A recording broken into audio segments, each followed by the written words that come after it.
Hi, everyone. We're going to give folks just a minute here to get their audio connected.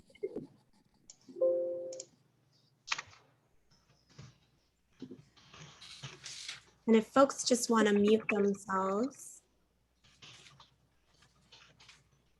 This is something I do anyway.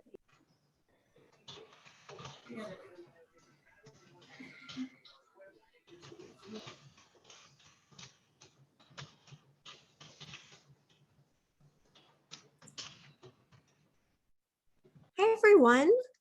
Welcome to the 7th Annual HousingIs Summit. We're just going to ask folks to go ahead and mute themselves. Great. Thanks for the assistance, Kirsten. Welcome to our breakout sessions of day 2 of the summit. This is the education breakout session, intersection of housing and education. Today, as you can see, we'll be talking about partnering to improve post-secondary outcomes. Hopefully this is the session you meant to join. If not, we welcome you anyway. We are recording today's session so that folks can view this at a later date if you have to hop out at any point and miss some of it. We are doing some breakout sessions within today's session, so I know sometimes it can be hard to choose which to go to. So hopefully all of that will get recorded so you can watch it later. You will also be able to share with colleagues. So when we have those recordings available in the next week or two, we will send out an email letting you know how to access the videos. We ask that folks please keep their audio muted if you're not asking a question or making a comment during the discussion, just so that we can minimize background noise. We know many of you have coworkers in your remote working situations that might be barking or making noise. So we appreciate you doing that. Other than that, I'm so excited. Michelle is just going to be pulling up some slides here in a moment, and we're going to be telling you more about the work that we've been doing over the last year that really started much beyond before that. So if you were in the plenary session this morning, you heard me say just very briefly that for a few years now, CLPHA has been deeply invested in work around post-secondary education. And that comes from work happening all across the country with our member housing authorities and their post-secondary partners. And I'm so pleased that we have a number of those communities here today to share all the incredible work that they're doing with all of you and help you troubleshoot what might not be working as well as you want it to in your communities, or to brainstorm how to jumpstart some ideas. So we're really pleased to be able to offer this opportunity for you. We really value peer learning, and that's what we hope we're able to achieve with this. Yeah, next slide's totally fine. Great. So I'm just going to tell you a little bit more history about the program, and then I'm going to turn it over to Michelle to give some more information about what specifically the last year has looked like. But as I mentioned, we kind of really in earnest began about a year ago. Before it was more figuring out what examples we had and helping to highlight those as best we could. If you were able to join our 2019 HousingIs Summit in person, you might remember that we had an exciting press conference where we were able to officially release a report that we had worked on in the fall of 2018, which helped to talk about this relationship between housing and post-secondary opportunities. And it really looked at some of the examples across the country, again, some of whom are with us in this session today, but also the federal landscape. And so following up on that, we received a 3-year grant from the Kresge Foundation to do this post-secondary leadership institute. And with the institute, the idea was really this one of having a cohort of the housing authorities and the post-secondary partners. For some folks, that was community colleges or universities. For some, it's national nonprofits. So it really kind of runs the gamut, but all in service to this goal of improving post-secondary outcomes. And this is across all age groups, right? Not just necessarily traditionally aged students. So really targeted, though, to low-income individuals who, as I'm sure everyone in this session knows, do face additional barriers to trying to pursue these opportunities. So through this grant, the idea was really that the first year, which Michelle will go through in a minute, had these set curriculum that we covered with everyone and some outside speakers. And then in the following years, really focusing on more of the implementation. I think of this year as kind of a planning year. So we will be doing site visits and other opportunities to help the communities continue to learn from one another. So with that, I'm going to turn it over to Michelle to give you some additional details. Great. Well, welcome everyone. And thank you so much for your involvement with us today. It's really exciting, as Abra said, to be able to bring all of you together to share information about what we have worked on over the last almost 12 months in the Leadership Institute for the Postsecondary Education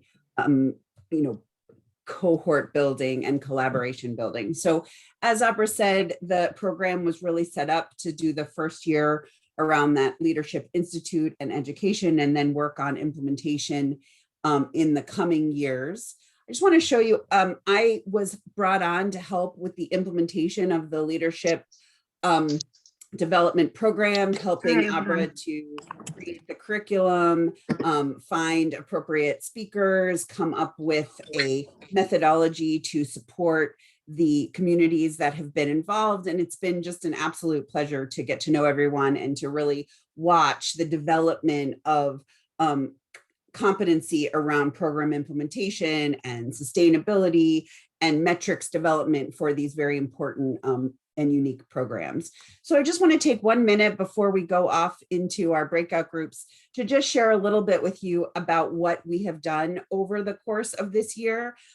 We had 6 modules of our Institute program, our leadership development program, which started in July of last year and have covered everything from the creation of mission, vision, and values to program planning and design, moving into a variety of metrics conversations. How do you pick the right metrics? How do you come up with strategies to collect the data? What do you do with that data once you have it? How do you use that data to inform your work?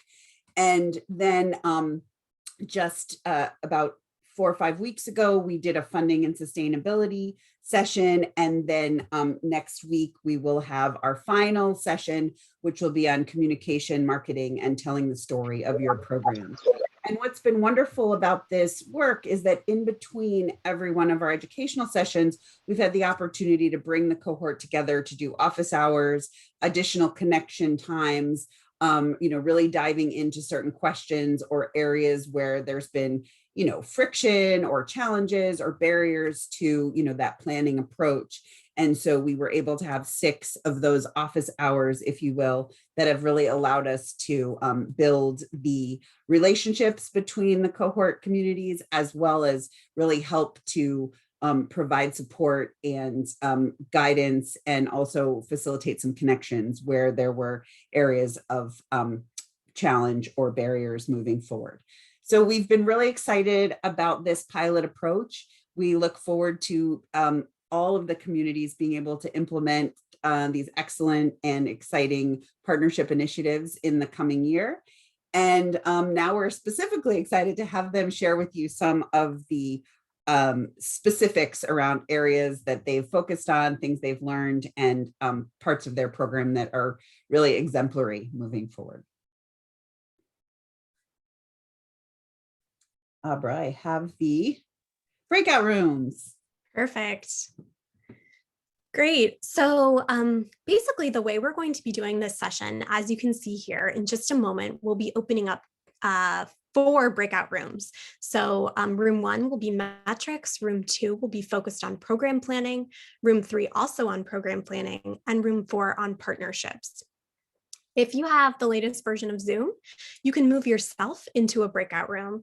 If you are having trouble, we are more than happy to put you in whatever breakout room you desire. Please just send us a chat to let us know, or you can verbally tell us which breakout room you'd like to be in. So you'll go into these rooms for about 25 minutes, and you'll hear some short presentations from the communities that you see in the parentheses there. After that, you'll have the rest of the time to ask whatever questions you'd like, engage in discussion, and then we'll bring everybody back and you'll have an opportunity to go to a new room if you'd like. You're welcome to go back to the same room, although please note that some of the communities will be tackling a different topic in the second go around. But you're more than welcome to, if you were like, I wasn't done talking to El Paso and I really want to keep talking to Maria, you're welcome to go back to that room in breakout room 2. So I am seeing some requests coming in through the chat, so we will definitely help you with that. But I'm going to go ahead and open up some breakout rooms here. Again, what this means is if you'd like, you can put yourself in. And if you are having any difficulty, please just keep the requests coming in and we will go ahead and move you on in there.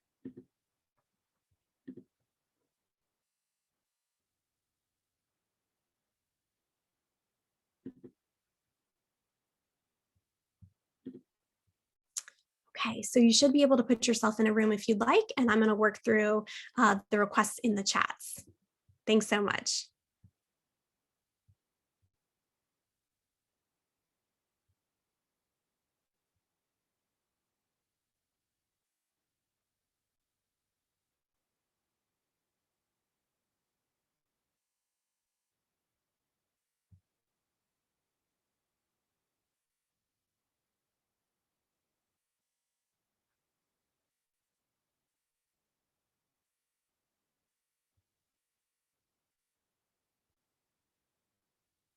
Albert, I'm not seeing the option to move myself into the room. No problem. I can't see who's speaking, so if you can just say your name. Sorry, this is Sahar, Boston. Oh, no problem, Sahar. I'll put you in. Yep. Thank you. The same with Maria. I don't see the option. Okay, I will do that in just 1 second. Thank you.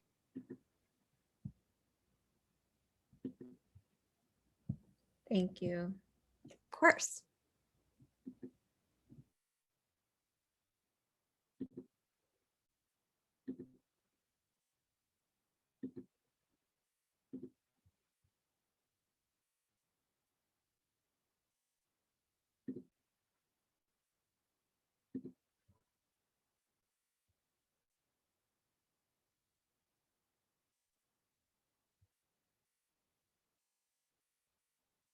And just appreciate everyone's patience as we get everyone else sorted.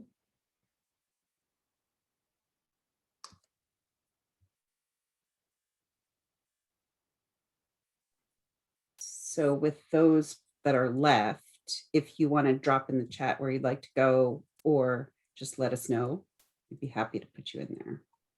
Absolutely.